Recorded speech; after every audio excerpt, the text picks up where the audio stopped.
Responsibility in our industry, discussions thereof, usually revolve around whether we have the responsibility to lead or to reflect society and culture. I'm going to admit my bias right up front. I'm firmly in the lead camp.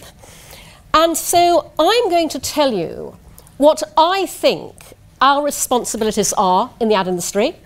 My views are entirely subjective. You're free to disagree with me. We can take it outside later.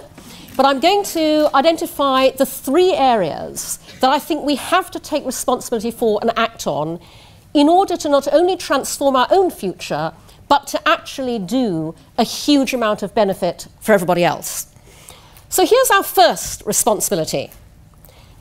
We have a responsibility to redesign the future of technology. Now, I imagine you're probably thinking, what on earth is she on? That's a ludicrously large responsibility, and why on earth is it ours? Several years ago, Facebook bought WhatsApp for the astounding sum of $17 billion. And Jan Koum, the co-founder of WhatsApp, when he was being interviewed about this, was very keen to reassure people of one thing. You can still count on absolutely no ads interrupting your communication, said Koum after revealing he was selling the company. That quote is taken from an article in Adweek at the time, which was headlined, WhatsApp and 7 other startups that hated advertising like Facebook. The founders of the gigantic tech platforms that represent the future of our industry bloody hate advertising. Sergey and Larry, when they founded Google, announced that Google would never ever carry advertising. Today, advertising is responsible for 95% of Google's revenue. David Karp of Tumblr famously announced publicly that he despised advertising, then had to backpedal rapidly when Yahoo bought Tumblr and wanted to monetize brand partnerships. The founders absolutely hate advertising, and that permeates from the top through those companies and through the entire culture, so much so that the whole of Silicon Valley hates advertising. This is Benedict Evans, who is a partner in one of the most powerful VC firms in Silicon Valley, Andreessen Horowitz, tweeting towards the end of last year. He said, there's something really interesting in the way the tech industry doesn't talk about advertising at all, except for people who actually work in tech teams, and in the way tech terms for ad formats do not align to advertising industry terms for those formats.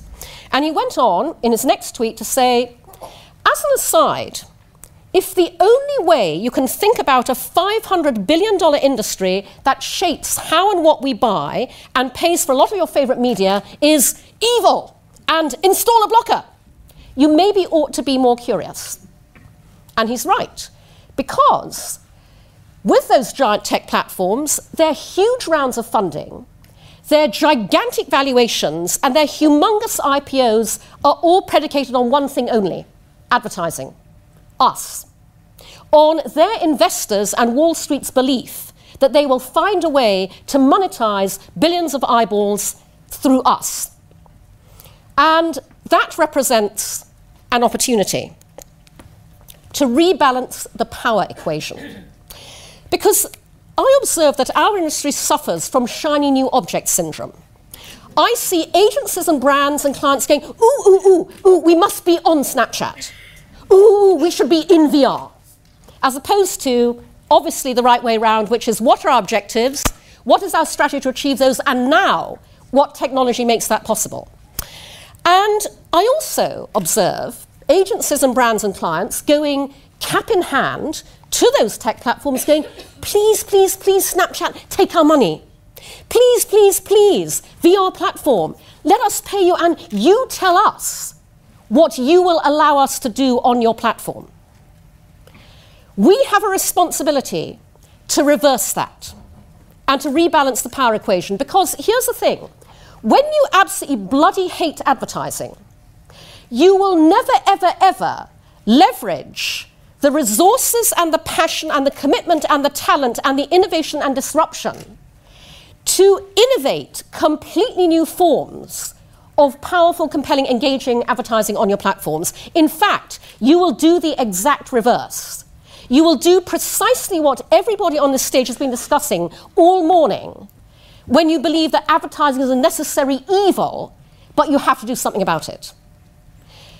It never fails to astound me that Facebook, with its limitless resources, with its unparalleled engineering talent, with its massive cash reserves, still offers in its advertising properties what is fundamentally display advertising. The future is not advertising units. The future is advertising products. And what I mean by that is, the future is things of utility and value that surprise and delight consumers in the way that they're delivered. And we have the opportunity to create those. Instead of going cap in hand to all those platforms, look at them and decide how you would like to use them. On behalf of your clients, your brands, decide what you would love to see happen on that platform, what you would like to do, and then take that proposal to them. And when you are doing this, blue sky it. As in, don't look at what exists now. Project out 5 years down the line and go sci-fi, go magical, go fantastical. Imagine that you'd done this exercise 5 years ago. You, agency, brand, media company, client, imagine that you'd gone, what would we love to have happen? Forget what exists, forget what's possible, what would we love to have happen?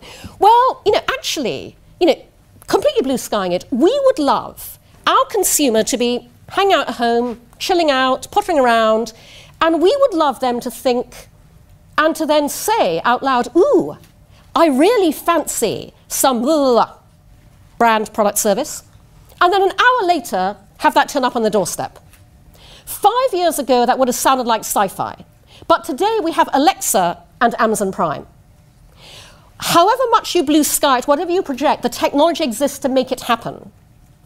And to make it happen now in a way that will delight consumers. And that's what you take to the tech platforms. Because one of the questions I ask people regularly is, what's your marketing business model?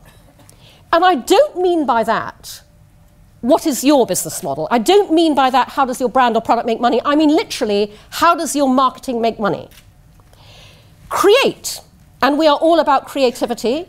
Innovate the advertising product that you want to see. Take it to Snapchat, Facebook, Twitter, Tumblr, whoever, and they will pay you a shit ton of money for it because they have not come up with it themselves. You can make money out of it, and you can also make money out of licensing it to the rest of our industry, because everybody needs this. But importantly, the reason I say responsibility number one is to redesign the future of technology is because when you find engaging, compelling ways to delight consumers in ways that they welcome and find useful, you completely change the race to the bottom trajectory that we've been deploring on this stage today, and you literally change the future of technology. Here's our second area of responsibility: to reinvent aspirational culture. Our industry is all about making people want things they had no idea they wanted. And we have an opportunity today to make people want things in a whole different context. A few years ago, Pete Favat, who is the Chief Creative Officer of Deutsch North America, posted a blog post on a blog called The 5% Club. It was a very personal post. It was about the breakdown of his first marriage. And Pete was non-specific about what happened. There were clearly some issues with his ex-wife. He asked for custody of the children, and he was refused. Because in court, Pete says, with the future of the kids looking very scary, the judge, a woman, deemed me a man, a moneymaker, a provider. Men are not nurturing beings, women are. Your job is to make money, Mr. Favat, she said. So Pete lost custody of his kids to his ex-wife. Things got worse. There was some episode that he is not fully detailed about, but the police were called. The police said to him, you need to take these children. He said, I can't, my hands are tied. The police said, okay, we're going to take you back to court and speak to the judge ourselves. And Pete was awarded full custody. And he says, you know, everything turned out well. The children are now grown, healthy and happy. Pete's on his second marriage very happily. He ends the post by saying, I stand for 100% for equality. But my experience and my ask is that we practice true equality. Men can be extremely nurturing people. I have proof. What Pete Favat did not, and I suspect still does not realize when he wrote that post, was that he, as a male creative leader in our industry, leading a creative department of predominantly male creatives in an industry full of them, is directly responsible for that situation. Our industry deals in stereotypes. And there's a very practical reason why we do, because stereotypes are very useful shorthand. When you only have 15 seconds, 30 seconds, one billboard, one print ad to communicate. And one of the biggest stereotypes we deal in is the heteronormative stereotype of a marriage or relationship where the husband is the strong, confident breadwinner and the wife is the warm, nurturing, caring homemaker. We need to reinvent culture, and I've been campaigning for this for years. We need, in our creative output, to put out there the aspirational relationship role model of today. Because the relationship of today is a partnership of equals. Because today, in every country around the world, both halves of a couple work. And by the way, that is regardless of, you know, what your gender is, every couple. And that requires completely new forms of negotiation as to who does the housework, who does the childcare, what happens when the wife earns more than the husband, what happens when the wife has a job and the husband doesn't. And we have the opportunity to make aspirational what those negotiations result in, as opposed to perpetuating the same old stereotypes in a way that will make people feel much better about making those choices. Will even make people see those choices are possible. Here's another area of popular culture needs reinventing.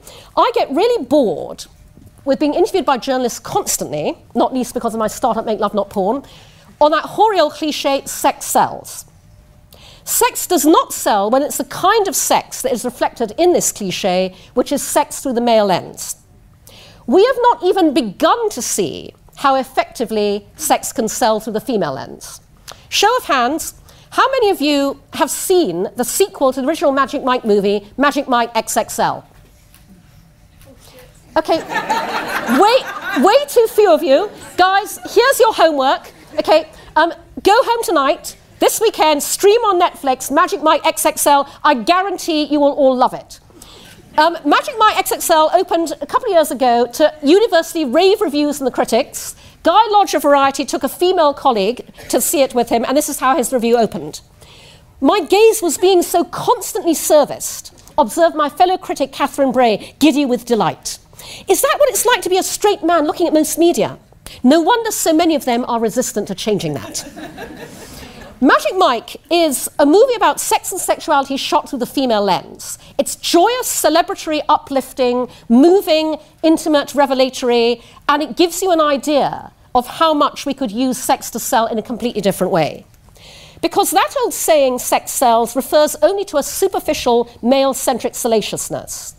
I'm talking about something profound, the ability for brands to do good and make money by embracing and normalizing a huge area of insecurity, shame and embarrassment for consumers globally, and the ability to sell any product or service, not just the ones directly related to sexual purposes. Around the world, people have sex in cars, especially in markets where young people live at home with their parents till they get married. And given the economic climate, we can include the UK in that group. In markets where premarital sex is frowned upon, or where whole households live together, so that even husbands and wives can't find privacy to be intimate. Around the world, a huge number of people are having a huge amount of sex in a huge number of cars. Yet the automotive industry is failing to factor that into product design and marketing. Even more fundamentally, people are having sex in bed, but the mattress industry focuses all its R&D on sleep. People are having sex on kitchen counters, but the kitchen industry is failing to take that into account when planning height, comfort, etc. The point being, there is a far broader business application of all of this than you might think. And so we have a responsibility to reinvent aspirational culture because we can change the world by reflecting the world as it really is and helping and inspiring people to live the best life they can. And that leads into my third and final area of responsibility, which is to be our consumers. Because if we want to reflect the world as it really is, our industry has to reflect the world as it really is. And yes, I'm talking about diversity. Diversity of everything. Gender, race, ethnicity, sexuality, disability, age. But I'm not a fan of the word diversity because it's not about diversity, it's about humanity. Again, reflecting humanity as it really is. And we have a huge barrier to that currently. I've been speaking out publicly about sexual harassment for years because nobody else would. And a few months ago, in the wake of the Harvey Weinstein scandal, I felt the time might have finally come for our industry to name names. I put a call out on Facebook, and I was inundated with hundreds of emails from our industry all around the world. And I am shocked, horrified, appalled, and disgusted at what I've seen in my inbox. This is not the moment to go into it in detail, but I always knew it was bad. I never knew it was this bad. And I've changed my own thinking. Historically, I've said that the biggest business issue our industry faces is diversity. It's not. The biggest business issue facing our industry today is sexual harassment, which prevents gender equality, diversity, and inclusion from ever happening by keeping out of leadership and power the leaders who would make equality, diversity, and inclusion happen. The recurring motif in the hundreds of emails I've received from women around the world is, I left the industry because of what happened. And I'm looking at a spectrum that ranges from inappropriate commentary through propositioning, groping molestation, all the way to violent sexual assault and rape. Our industry harbors many rapists who have never faced justice for their crimes, and because of our industry's culture of silence and NDAs, have been free to go on to rape again. Michael Enzi said years ago, if you're not at the table, you're on the menu. We are not at the table because we are on the menu. Sexual harassment destroys women's dreams, it derails women's careers, it kills women's ambitions. And our industry has hemorrhaged female talent, creativity and skills accordingly. And that's a huge problem because our industry's entire reason for being is to sell brands and products for our clients. And our industry's reason for being, therefore, is to sell to women, who are the primary consumers of everything and the primary influencers of purchase of everything. And when we are charged by our clients with, therefore, creating communications that are empathetic to women, relevant to women, engaging to women, compelling for women, and respectful of women, and we have an industry culture that is the complete opposite, we are not making for our clients the money and building the brands that they deserve. And we are also robbing ourselves of the innovation and the disruption our industry needs. Women challenge the status quo because we are never it. The female lens has the ability to bring completely different thinking to how we invent ourselves for the future, and we have not had that opportunity, and the industry is the poorer for it.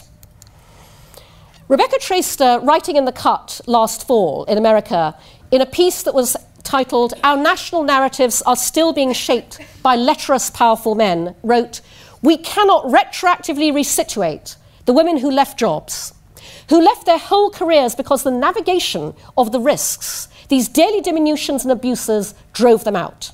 Nor can we retroactively see the movies they would have made, or the art they would have promoted, or read the news as they might have reported it.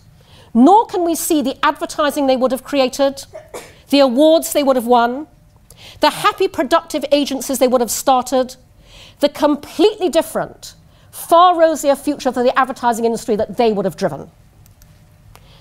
And so, in order to fulfill this responsibility to be our consumers, I want you to operate communication through demonstration.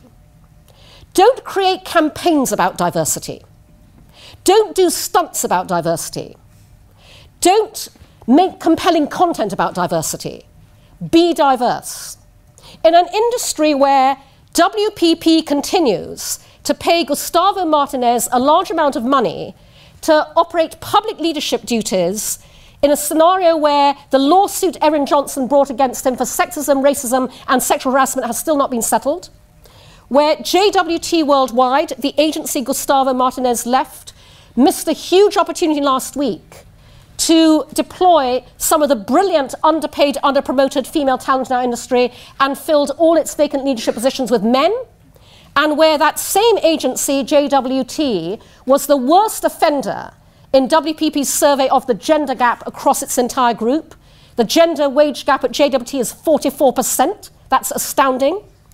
This is not an industry that says we want to be our consumers. This is not an industry that says we welcome women, we want women, and we respect women. And that's a huge mistake. And so I want everybody in our industry to operate a mental inclusion rider. You all heard Frances McDormand say this at the Oscars. If you don't know what that means, you can Google it, look it up. But essentially, put that clause in your brains. Inclusion, inclusion, inclusion, because we have to be our consumers. Because there is a huge amount of money to be made out of taking women and people of colour seriously. And quite frankly, that is what all of this adds up to. Redesign the future of technology, reinvent aspirational culture, be our consumers, and you will make, and I say it like this because this is how much money you'll make an absolute goddamn fucking shit ton of money and do a shit ton of social good. So please go and do that. Thank you very much.